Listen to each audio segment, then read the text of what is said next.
जय हिंद यूपीएसआई वालों, स्वागत है आप सभी का हमारे इस प्यारे से यूट्यूब चैनल एग्ज़ाम वॉरियर पे। स्वागत है। कैसे हैं आप लोग? आप इकलौते हैं जिन्हें एक सब्जेक्ट पढ़ाने के लिए हमें अलग से मेहनत करनी पड़ती है। आप लोग के लिए मेहनत करेंगे, आपको स्टार जो दिलवाना है। चलिए तो आज का आपका प्रैक्टिस स्टार्ट करते हैं, जिसमें हमने बीएनएस, बीएनएसएस और बीएसए प्लस घरेलू हिंसा दहेज प्रतिषेध अधिनियम और SC/ST एक्ट, पर्यावरण अधिनियम, इन 5-6 टॉपिक से क्वेश्चन रखें। धीरे धीरे हम आपके टॉपिक्स बढ़ा रहे हैं, ठीक है। सभी टॉपिक से क्वेश्चन रखना शुरू कर देंगे, क्योंकि पहले देखिए हमने बीएनएस, बीएसए और बीएनएसएस से रखना शुरू किया था। अब धीरे धीरे हम क्वेश्चन को टॉपिक के हिसाब से मतलब अरेंज करते जा रहे हैं, ठीक है। तो चलिए हम अपना आज का प्रैक्टिस सेट स्टार्ट करते हैं, ठीक है। यूपीएसआई वालों, मौज काटने इस बार डबल स्टार लेके, ठीक है। चलिए तो आइए देखते हैं सबसे पहला क्वेश्चन, ठीक है। बीएनएस 2023 यानी कि बीएनएसएस भारतीय नागरिक सुरक्षा संहिता 2023 किस पुराने कानून को प्रतिस्थापित करता है? CRPC 1973, IPC 1860 या इंडियन एविडेंस एक्ट 1872 या CPC 1908। तो किसे प्रतिस्थापित करता है? तो ये CRPC यानी क्रिमिनल प्रोसीजर कोड। कौन सा? Criminal procedure code. किसको? क्रिमिनल प्रोसीजर कोड को स्थापित करता है। क्या? प्रोसीजर कोड को क्या करता है? स्थापित करता है, जो कि किसके कब का था? 1973 का था। कब का? 1973 का था, ठीक है। तो ऑप्शन ए हमारा करेक्ट हो जाएगा। BSA 2023 यानी कि भारतीय साक्ष्य अधिनियम 2023 के अनुसार इलेक्ट्रॉनिक रिकॉर्ड को क्या माना गया है? बताइए। द्वितीय साक्ष्य, प्राथमिक साक्ष्य, अप्रमाण्य साक्ष्य, ये कोई नहीं। तो क्या माना गया है? तो जो इलेक्ट्रॉनिक साक्ष्य यानी कि जो डिजिटल एविडेंस है आपके, जो क्या है डिजिटल एविडेंस, उसको क्या माना गया है? बताइएगा। डिजिटल एविडेंस को क्या माना गया है? तो उसको माना गया है क्या? प्राथमिक साक्ष्य। क्या? प्राथमिक यानी कि प्राइमरी एविडेंस। क्या? प्राथमिक साक्ष्य माना गया है। क्या? प्राथमिक साक्ष्य माना गया है, ठीक है। किसको? जो कि आपका डिजिटल एविडेंस यानी कि इलेक्ट्रॉनिक रिकॉर्ड है, ठीक है। तो ऑप्शन बी हमारा क्या हो जाएगा? यहाँ पे करेक्ट होता नजर आ रहा है, ठीक है। ऑप्शन बी हमारा करेक्ट हो जाएगा। BNS 2023 में बलात्कार का अपराध किस धारा में वर्णित है? बताइएगा। जो बलात्कार जिसको अपराध माना गया है, तो किस धारा में? धारा 61, 62, 63 या 64। तो किस धारा में है? धारा 63 में क्या है? बलात्कार को अपराध माना गया है। क्या? BNS की धारा 63 के तहत क्या बलात्कार को अपराध माना गया है, ठीक है। आइए देखते हैं चौथा क्वेश्चन। घरेलू हिंसा अधिनियम 2005 में घरेलू संबंध किस धारा में परिभाषित है? धारा 2 का F, धारा 3, धारा 4 या धारा 5। तो किस धारा में घरेलू संबंध परिभाषित है? तो वो धारा 2 के F में। किसमें? धारा 2 के F में परिभाषित है, ठीक है। दहेज निषेध अधिनियम या दहेज प्रतिषेध अधिनियम 1961 में दहेज मांगने पर अधिकतम सजा कितनी वर्ष की थी? बताइए। 5 वर्ष, 3 वर्ष, 7 वर्ष या 10 वर्ष। दहेज मांगने पर कितने वर्ष की सजा है अधिकतम? तो है 7 वर्ष। कितना? वो 5 वर्ष, सॉरी कितना? 5 वर्ष है। कितना? 5 वर्ष है अधिकतम सजा, ठीक है। आइए देखते हैं छठवां क्वेश्चन, जो कि पर्यावरण संरक्षण अधिनियम 1986 से है। किस घटना के बाद लाया गया था? यानी कि पर्यावरण संरक्षण अधिनियम 1986 किस घटना के बाद लाया गया? बताइए। भोपाल गैस त्रासदी, चेरनोबिल दुर्घटना, भूकंप 1985 या बांग्लादेश बाढ़। तो किसके बाद? तो भोपाल गैस त्रासदी जो तो कब हुई थी? 1984 में। कब? 1984 में हुई थी। इसके बाद क्या लाया गया था? पर्यावरण संरक्षण अधिनियम, ठीक है। SC/ST एक्ट 1989 की धारा 3 का संबंध किससे है? बताइएगा। SC/ST एक्ट 1989 की धारा 3 का संबंध किससे है? अत्याचार की परिभाषा, दंड, अपील या जांच, किससे है? तो ये अत्याचार की परिभाषा दिया हुआ है इसमें। क्या? अत्याचार की परिभाषा दिया हुआ है किसमें?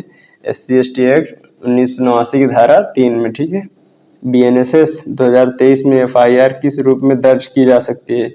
केवल लिखित, मौखिक, डिजिटल व लिखित दोनों, या केवल टेलीफोन पर? तो कब?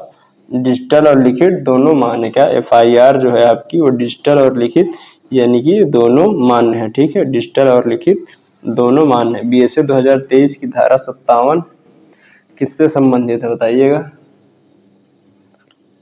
भारतीय साक्ष्य अधिनियम 2023 की धारा 57 किससे संबंधित है?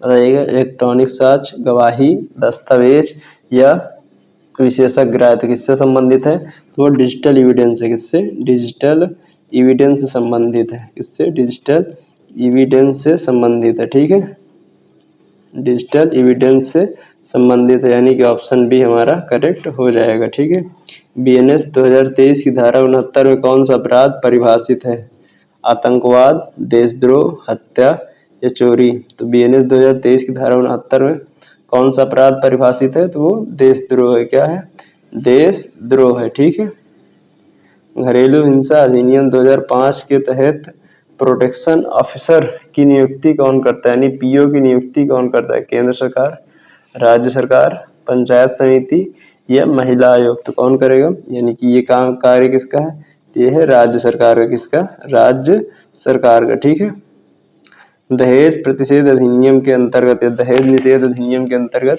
अपराध किस प्रकार का है, बताइए। संज्ञेय व गैर जमानती, असंज्ञेय व जमानती, केवल जमानती या केवल असंज्ञेय। क्या है, वो है संज्ञेय और गैर जमानती, यानी कि इस पे जमानत नहीं हो सकती। क्या, ये एक प्रकार का संगीन है और जमानत नहीं हो सकती। ठीक है, ऑप्शन ए हमारा करेक्ट हो जाएगा। पर्यावरण संरक्षण अधिनियम 1986 धारा 15 किससे संबंधित है, बताइएगा। परिभाषा, दंड या अपील या अधिकार, किससे संबंधित है, तो पर्यावरण संरक्षण अधिनियम 1986 धारा 15 किससे संबंधित है, तो वो दंड से संबंधित। किससे, दंड से संबंधित है। ठीक है, SC/ST एक्ट 1989 के अंतर्गत अपराध किस प्रकार के होते हैं,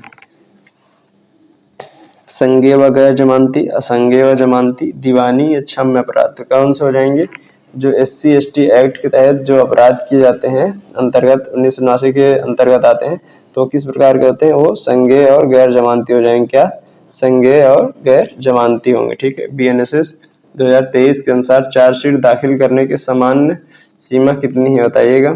जो चार्जशीट दाखिल करने की सामान्य समय सीमा है वो कितनी है, 30 दिन, 60 दिन, 90 दिन या 120 दिन। तो कितनी है, तो वो 90 दिन, यानी कि 3 महीने आपके पास होते हैं चार्जशीट फाइल करने का समय आपके पास होगा। ठीक है, BSA 2023 की धारा 22 किससे संबंधित होता है, भारतीय साक्ष्य अधिनियम 2023 की धारा 22 किससे संबंधित है, मौखिक गवाही, लिखित गवाही, इलेक्ट्रॉनिक साक्ष्य या प्राथमिक दस्तावेज। तो किस प्रकार की गवाही मानी जाती है धारा 22 के तहत, तो धारा 22 के तहत मौखिक गवाही किस प्रकार की, मौखिक गवाही के रूप में मानी जाएगी। ठीक है, BNS 2023 में हत्या किस धारा में परिभाषित है, बताइएगा। BNS 2023 में हत्या किस धारा में परिभाषित है, धारा 103, धारा 104, धारा 105 या धारा 106। तो किस धारा में, तो धारा 103 में। किसमें, धारा 103 में परिभाषित है। ठीक है, घरेलू हिंसा अधिनियम 2005 की धारा 12 किससे संबंधित, बताइएगा।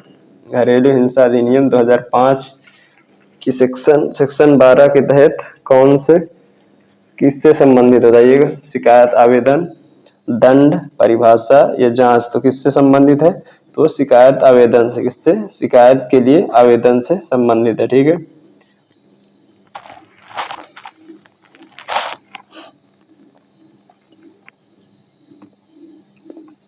दहेज निषेध अधिनियम या दहेज प्रतिषेध अधिनियम की धारा 3 किससे संबंधित है, दहेज लेना देना दोनों निषेध है, दंड, परिभाषा या अपील। तो क्या है, दहेज निषेध अधिनियम की धारा 3 किससे संबंधित है, बताइएगा। धारा 3 किससे संबंधित है, तो धारा 3 दहेज लेना और देना दोनों क्या है, निषेध है, यानी कि दोनों क्या है, ये अपराध है। क्या, दोनों अपराध है। ठीक है, तो क्या हो जाएगा, ऑप्शन ए हमारा करेक्ट हो जाएगा। ठीक है, पर्यावरण संरक्षण अधिनियम 1986 लागू हुआ 19 नवंबर 1986, 26 जनवरी 1986 या 23 मई 1986 या 15 अगस्त 1986। तो ये कब लागू हुआ था, पर्यावरण संरक्षण अधिनियम 1986, ये 19 नवंबर, अब 19 नवंबर 1986 को क्या होता है, ये लागू होता है। क्या, लागू होता है।